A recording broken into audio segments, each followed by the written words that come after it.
Good evening friend, welcome to my channel. आइए आज की क्लास हम लोग जो है प्रत्यय और उपसर्ग पर चर्चा करते हैं। सबसे पहले हम लोग उपसर्ग को क्लियर करेंगे, इसके बाद जो हम लोग जो है प्रत्यय को पढ़ेंगे।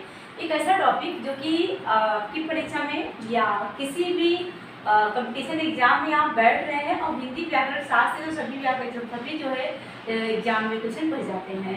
तो किसी भी एग्जाम के लिए हो सकती है मेरी क्लासेस। आप 9th-10th के विद्यार्थी हैं या इंटर लेवल के विद्यार्थी या आप जो है किसी भी कंपटीशन एग्जाम की तैयारी कर रहे हैं, तो हम सभी विद्यार्थियों की मेरी क्लास है जो कंपटीशन एग्जाम की तैयारी कर रहे हो या फिर वो स्कूल लेवल की पढ़ाई कर रहे हो। आइए, क्योंकि ये जो प्रत्यय उपसर्ग का टॉपिक है ये आपको जो है छोटी कक्षाओं से भी मिलने लगता है कि प्रत्यय क्या है, उपसर्ग क्या है, ये चीज़ें आपको जाननी है। अगर आपको लगता है कि कहीं भी थोड़ी सी कन्फ्यूजन है कि प्रत्यय क्या है, उपसर्ग क्या है, थोड़ा सा भी कन्फ्यूजन है, तो आज की क्लास में उस डाउट को पूरी तरह से जो है क्लियर करेंगे। आइए देखते हैं हम प्रत्यय उपसर्ग क्या है। उपसर्ग, हमने यहाँ पे परिभाषा लिया उपसर्ग के बारे में कि उपसर्ग का मतलब क्या है। उप यानी कि समीप और सर्ग का मतलब होता है कि सृष्टि करना और रचना करना। उपसर्ग, उप मतलब क्या होता है, समीप, और सर्ग का मतलब ये होता है कि सृष्टि करना यानी कि बनाना। ठीक है, तो यानी कि जो है उप मतलब समीप और सृष्टि का मतलब है कि सृष्टि करना, रचना करना या बनाना या निर्मित करना। तो उपसर्ग का साधारण अर्थ होता है, उपसर्ग जो है ऐसे शब्दांश है जो किसी शब्द के पूर्व में जुड़कर जो है उसके अर्थ में विशेषता ला देते हैं, उसके अर्थ को भी परिवर्तित कर देते हैं। वे क्या कहलाते हैं, उपसर्ग कहलाते हैं। उपसर्ग जो है ऐसे शब्दांश हैं जो किसी शब्द के पूर्व में जुड़ करके अर्थ में परिवर्तन ला देते हैं, या यूँ कहें आप कि अर्थ में विशेषता ला देते हैं। उसे आप क्या कहते हैं कि उपसर्ग कहते हैं। आइए यहाँ पे हमने यहाँ पे लिखा है कि उप धन सर्ग। हमने आपको बताया उप का मतलब क्या है, समीप या पहले। उप का मतलब क्या है, समीप या पहले, जबकि सर्ग का मतलब होता है सृष्टि करना या आप कह सकते हैं कि बनाना। साधारण अर्थों में देखेंगे तो किसी शब्द के पहले आकर नया शब्द बनाना ही क्या है, उपसर्ग। आपको कुछ भी दिमाग में नहीं रखना है, सिर्फ ये ध्यान रखना है कि किसी शब्द के पहले आकर के नया शब्द जो है बनाना। किसी शब्द के पहले आकर के नया शब्द बनाना। अब किसी शब्द के पहले आकर के नए शब्द को कैसे बनाते हैं, आइए उसको उदाहरण से देखते हैं। देखिएगा, हमने यहाँ पे एक उदाहरण लिखा है, प्रहार। क्या लिखा है, प्रहार। यहाँ पे प्रा क्या है, उपसर्ग है, जबकि हार क्या है, मूल धातु या शब्द है।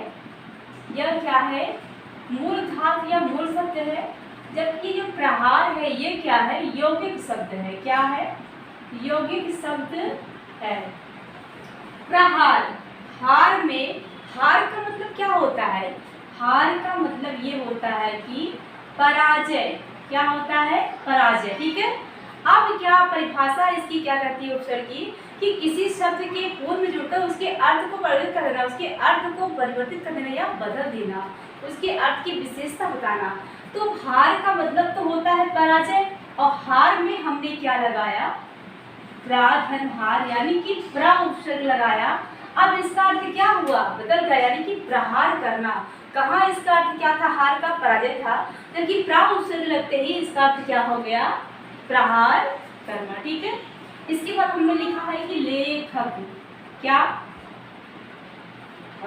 लिख लीजिएगा, फिर से देखते हैं, हार। ठीक है, हार है, हार का प्रत्यय। अब हमने हार में लगा दिया आ प्रत्यय। क्या लगाया, आ प्रत्यय लगाया, और हमारा शब्द बनकर तैयार हुआ क्या, आहार। यानी कि हार का मतलब पराजय था, लेकिन आ उपसर्ग लगते ही हार का मतलब क्या हो जाता है, आहार।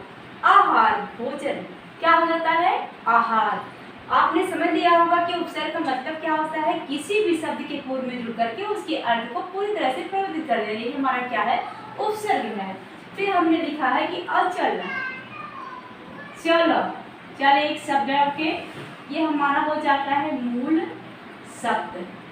इस लाइन में हमने मूल शब्द को लिखा है, और यहाँ पे हमने जो है उपसर्ग लगाया है, ये जो है हमारे कौन से क्या है, यौगिक शब्द है। ठीक है, तो आहार हो गया।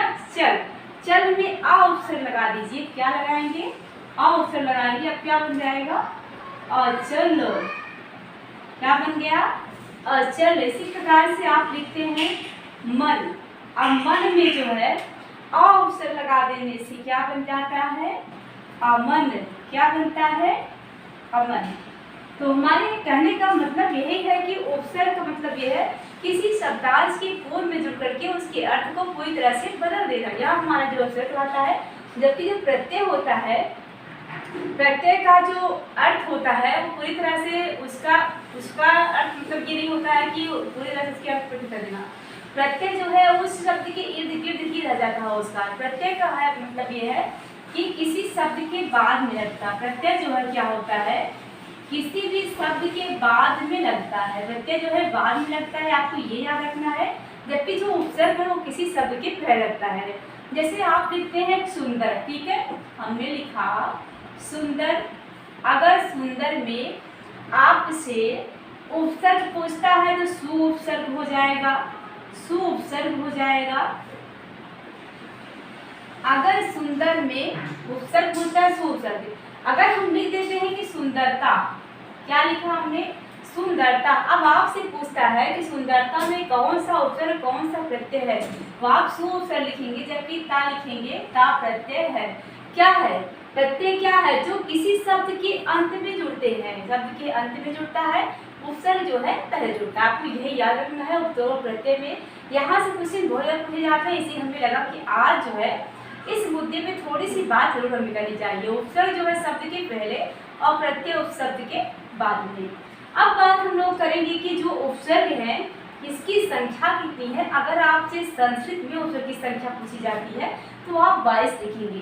संस्कृत व्याकरण शास्त्र में जो उपसर्ग है, संस्कृत व्याकरण शास्त्र में उपसर्गों की संख्या 22 मानी गई है, जबकि हिंदी में उपसर्गों की संख्या निश्चित नहीं है। हिंदी में अगर आपसे उपसर्ग की संख्या कभी नहीं पूछी गई है, क्या लिखेंगे? निश्चित नहीं है।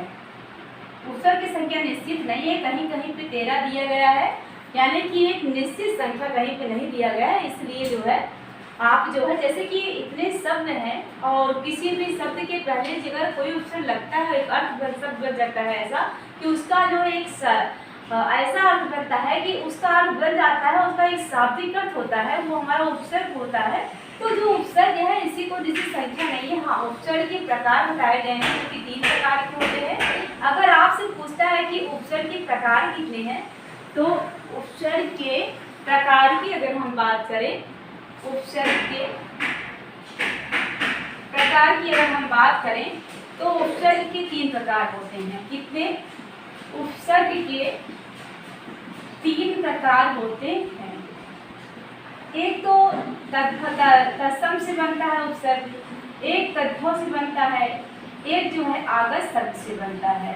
तो ये कैसे कैसे डिफरेंट बनते हैं इसको हम नेक्स्ट क्लास में समझाएंगे दोस्तों।